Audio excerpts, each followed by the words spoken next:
the Giant!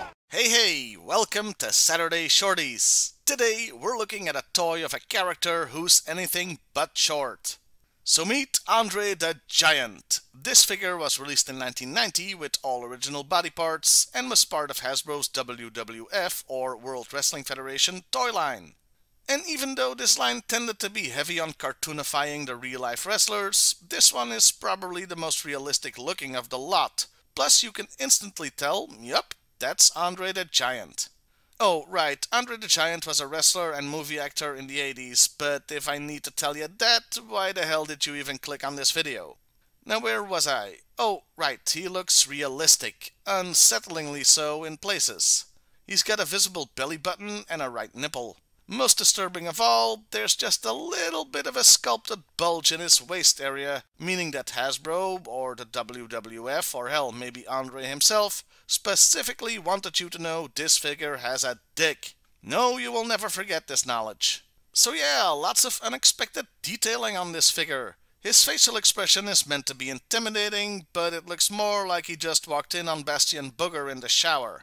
His expression is also meant to look like he's about to headbutt you. And there's a reason for that, which brings me to the gimmick of the toy and to the articulation. The articulation, like Mr. OOC, is limited.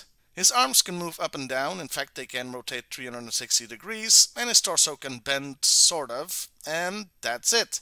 It kind of looks like his legs would have articulation at the waist, but nope. In honor of the character, and not to cut costs I'm sure, they're immovable objects.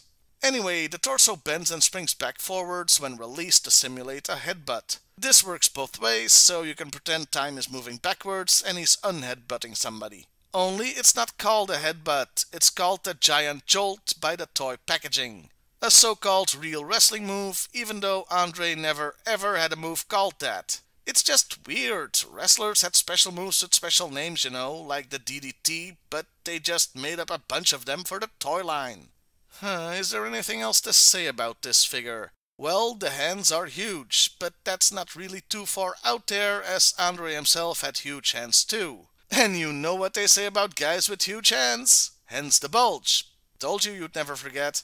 As far as accessories go, he didn't have any. Now, normally I'd chalk this up to Hasbro being cheap, but it makes sense, really. I mean, what stuff could he have come with?